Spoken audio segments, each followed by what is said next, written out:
The fuel light has been on for 11 miles. You know because you've been counting. $417.82. That's what's sitting in checking right now, glowing on your phone screen, reflected in the dark windshield. The car insurance autopay hits in 3 days. $87. You've done the math 6 times since Tuesday. The needle sits below the red line. Not on it, below it. The car manual says you have roughly 40 miles of range when the light comes on, but you've never tested that theory, and tonight is not the night to find out. You pull into the gas station. The fluorescent lights buzz overhead, casting that flat white glow that makes everything look like a crime scene photo. You slide your card, and before the pump even asks, you punch in a number, $14. Even. Not 15, because 15 might round up somewhere in the system, might trigger some overdraft fee you can't see coming.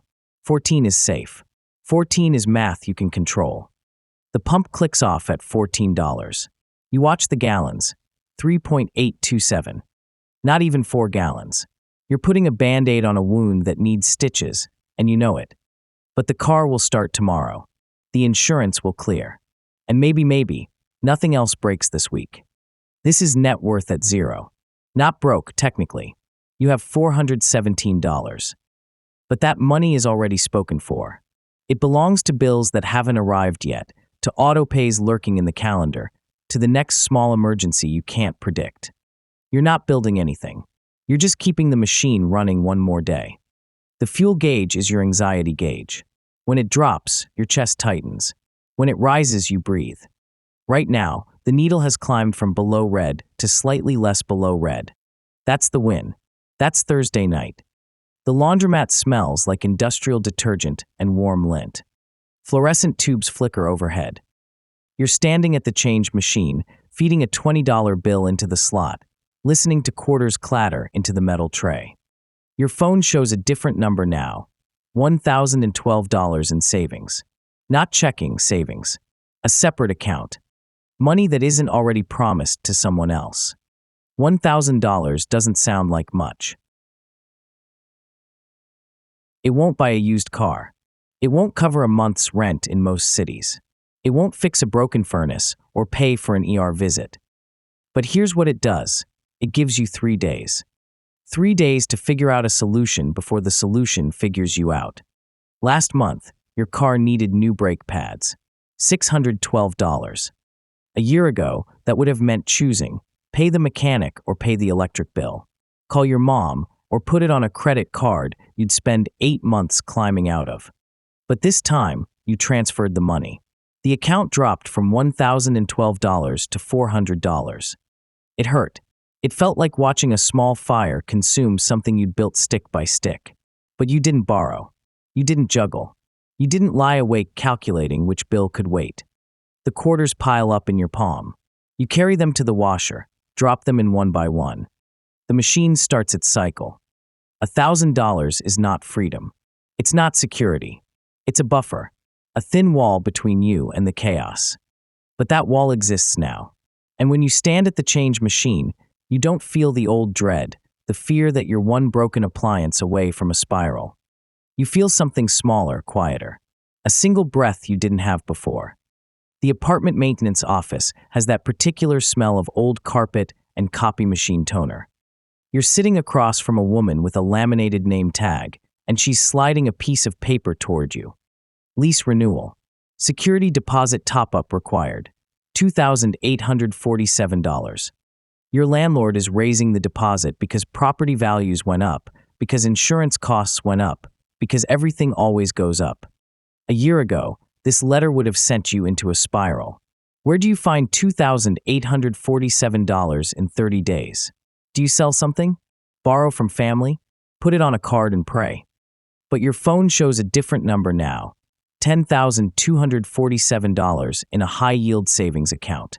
Emergency fund. 6 months of expenses, more or less, sitting in a place you don't touch. You look at the letter. You look at the woman. You say, "I can have a check to you by Friday." She nods, makes a note, slides the paperwork back. That's it. No negotiation. No panic. No late-night phone calls to anyone. Just a transaction. You write the check. Your hand doesn't shake. The account drops from $10,247 to $7,400, and you feel it, a dull ache, like watching a savings goal retreat. But the ache is manageable. The ache is not fear. This is what $10,000 does.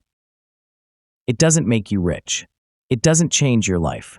But it lets you absorb a shock without the shock absorbing you. The landlord's letter is a problem, not a crisis. The money handles it quietly, and you move on. For the first time, you understand something. The goal isn't to never have problems. The goal is to have problems that money can solve, and to have the money. You're sitting at your desk, laptop open, the HR benefits portal glowing on the screen. Annual enrollment. You're supposed to be choosing between 2 dental plans that cost almost the same and cover almost nothing. But your eye catches something else. A notification from your brokerage app, pushed to the corner of the screen. Plus $237.14 dividend deposited. You stare at it. $237.14. Deposited automatically. From index funds you bought 18 months ago and haven't touched since.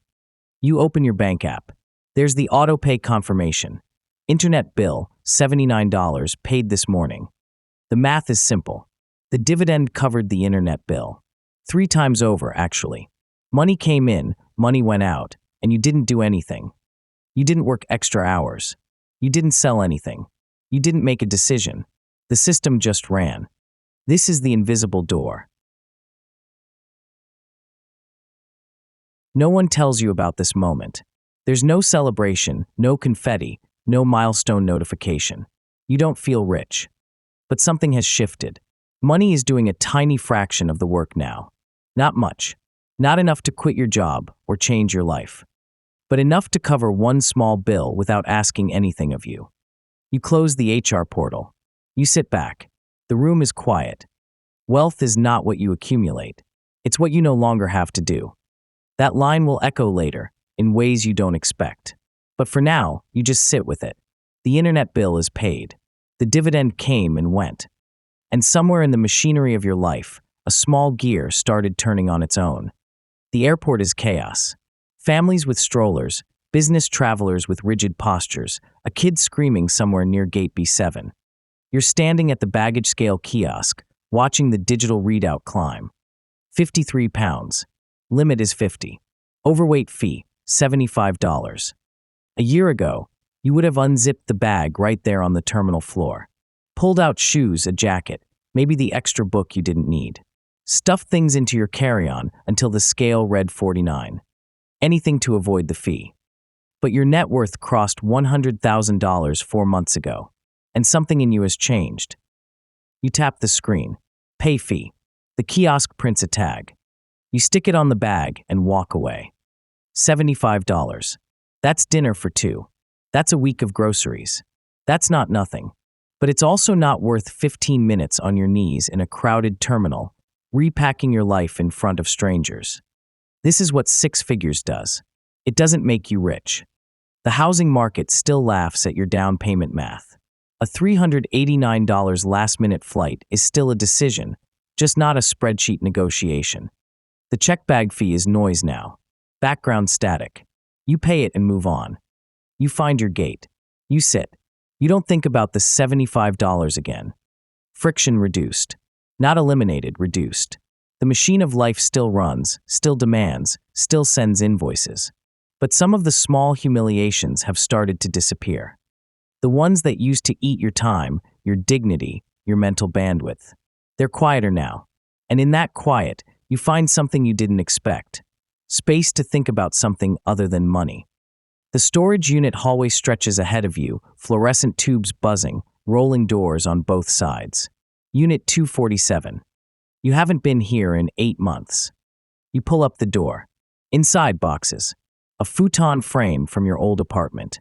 A treadmill you used twice. Books you swore you'd read again. A lamp that doesn't match anything you own anymore. Your phone buzzes. Email, quarterly portfolio rebalancing summary. You've been getting these for a year now. Asset allocation recommendations. Tax loss harvesting opportunities. Action items. You scroll past it. You'll deal with it later. You always deal with it later. The storage bill is $189 a month. That's $2,268 a year to keep things you forgot you owned. You could sell it all, donate it, let it go. But that would take a weekend, and weekends are scarce, and the $189 is automatic, and so the stuff just stays. This is the quiet cost. Your net worth is $250,000 now, $250,000. It sounds impressive when you say it out loud, which you don't, because talking about money is awkward and people get weird. But the number comes with weight you didn't anticipate.